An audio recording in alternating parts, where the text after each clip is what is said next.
ruangan yang seharusnya menjadi saksi kegembiraan berubah menjadi awan mendung kesedihan.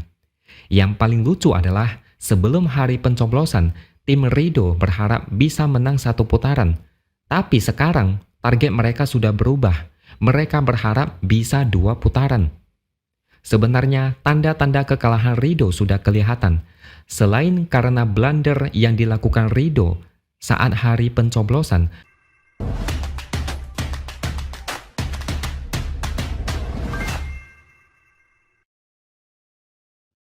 halo, bertemu lagi dengan saya, X Hardy, di Opini Siwur.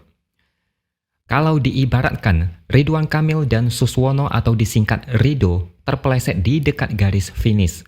Seandainya Pramono Anung dan Rano Karno suaranya kurang sekitar 4.000 sampai 5.000 suara, Pilkada Jakarta akan diadakan 2 putaran. Dari informasi terbaru yang saya baca mengenai hasil rekap formulir hasil D dari rapat pleno tiap kecamatan di Jakarta, persentase suara Pramono Anung dan Rano Karno tetap konsisten di 50,07%. Angka ini sesuai dengan real count Sirekap yang ada di website KPU. Dari data itu, dari 44 kecamatan yang ada di Jakarta, Ridwan Kamil dan Suswono hanya menang di 2 kecamatan, yaitu Pasar Rebo Jakarta Timur dan Cilincing Jakarta Utara. Sisanya dimenangkan semuanya oleh Pramono Anung dan Rano Karno. Jadi, sudah bisa dipastikan Pilkada Jakarta selesai di putaran pertama saja, tidak ada lagi putaran kedua. Tapi, selalu ada tapinya.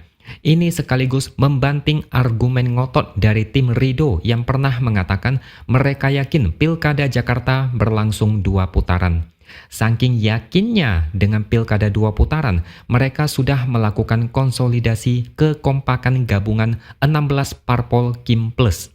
Mereka juga menyiapkan sejumlah kader terbaik dari koalisi itu untuk mengikuti proses rekapitulasi di 44 kecamatan di Jakarta. Hasilnya tetap saja jong. Entah dari mana data yang mereka ambil, sehingga begitu yakinnya mereka dengan Pilkada 2 putaran. Kekalahan Ridho menyebabkan munculnya sejumlah kejadian aneh tapi lucu. Pada hari Senin kemarin, pendukung Ridho mendatangi gedung KPU Jakarta. Mereka berdemo dan meminta supaya Pilkada Jakarta dilakukan 2 putaran karena ada kecurangan. KPU Jakarta dinilai tidak profesional. Mereka mengkritik kinerja KPU karena banyak sekali masyarakat yang tidak memilih atau golput. Yang paling lucu adalah mereka meminta KPU Jakarta untuk melakukan pemungutan suara ulang di seluruh wilayah Jakarta. Dan kalau misalnya hasil real count tetap 1 putaran, maka tim Ridho akan memilih menggugat ke Mahkamah Konstitusi. Apalagi selisih suara mereka sangat tipis sehingga mereka merasa bisa membalikkan keadaan. Ini memang hak mereka, silakan saja, tapi tetap saja harus dikawal karena takutnya ada mantan presiden gagal move on yang mungkin tidak segan-segan untuk cawe-cawe lebih parah lagi. Di media sosial sekarang ini ada banyak meme berupa screenshot dari headline berita yang mana Ridwan Kamil bilang, kalau kalah ya kalah aja. Mereka ini mungkin mau menyindir Ridwan Kamil yang tidak bisa menerima kekalahan. Ada cerita yang menarik, di mana pada tanggal 27 November, setelah pencoblosan, Ridwan Kamil berada di sebuah hotel yang kabarnya menjadi tempat mendeklarasikan kemenangan. Semacam pesta kemenangan karena sesumbar bisa menang 1 putaran. Memang dalam beberapa kesempatan dia yakin bisa menang 1 putaran. Tapi setelah melihat hasil quick count, Ridwan Kamil langsung masuk ke kamar karena sedikit tertekan melihat hasil yang tidak disangka. Ruangan yang seharusnya menjadi saksi kegembiraan berubah menjadi awan mendung kesedihan. Yang paling lucu adalah sebelum hari pencoblosan, tim Ridho berharap bisa menang 1 putaran. Tapi sekarang target mereka sudah berubah. Mereka berharap bisa 2 putaran. Sebenarnya tanda-tanda kekalahan Ridho sudah kelihatan.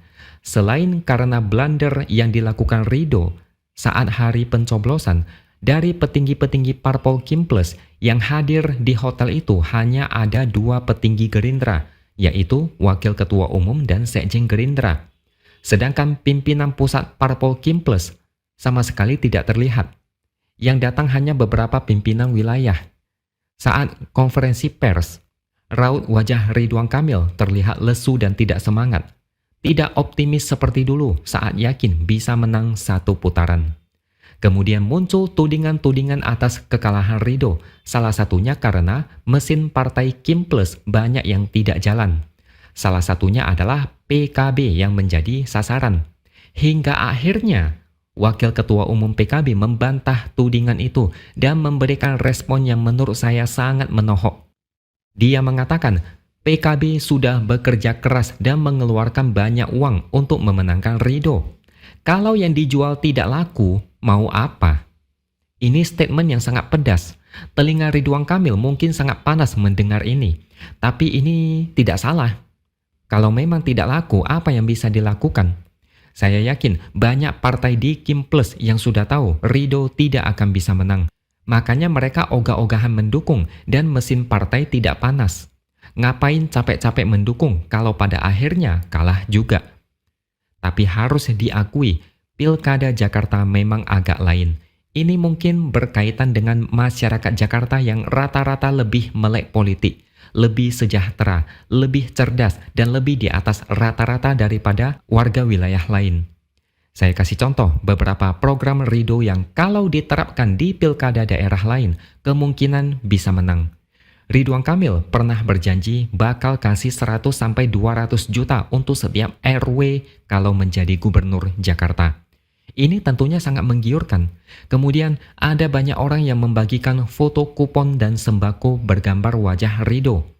Sembako itu adalah bagian dari program tebus murah. Ya, demi menarik simpati masyarakat. Selain itu, Ridwan Kamil didukung oleh Prabowo, bahkan di-endorse oleh Jokowi, yang sering disebut sebagai raja endorse politik. Tapi pada akhirnya, Ridho kalah juga. Yang mengejutkan, calon independen bisa meraih 10% suara. Kim Plus yang super jumbo itu cuma bisa dapat 39% suara. Ini temuan yang sangat menarik, yang saya yakin ada kaitannya dengan tipe pemilih di Jakarta yang sangat berbeda dengan pemilih misalnya di Jawa Tengah. Saat ini, satu-satunya peluang Ridho adalah menggugat ke Mahkamah Konstitusi. Itu hak mereka. Silakan gugat dan tunjukkan bukti kecurangan seperti yang mereka klaim. Paling ujung-ujungnya jadi blunder. Sampai saat ini, belum ada kabar tentang sayembara 10 juta bagi yang bisa membuktikan kecurangan. Malah jadi anti klimaks karena banyak orang share foto sembako bergambar Ridho. Sebagai penutup, semoga hasil di Pilkada Jakarta ini bisa menjadi start awal untuk melakukan perlawanan terhadap simbol Jokowi. Jokowi memang sudah pensiun, tapi dia tetap memantau di balik layar demi menjaga peluang Gibran di Pilpres 2029 nanti. Jakarta ini wilayah yang sangat strategis, dengan anggaran terbesar se-Indonesia. Gubernurnya dapat ekspos media secara masif. Semoga Jakarta ini bisa menjadi inspirasi bagi daerah lain untuk menghancurkan cengkeraman Jokowi menuju Indonesia yang lebih baik lagi.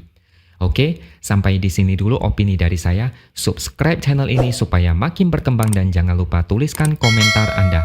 Terima kasih sudah menonton dan sampai jumpa lagi di lain kesempatan.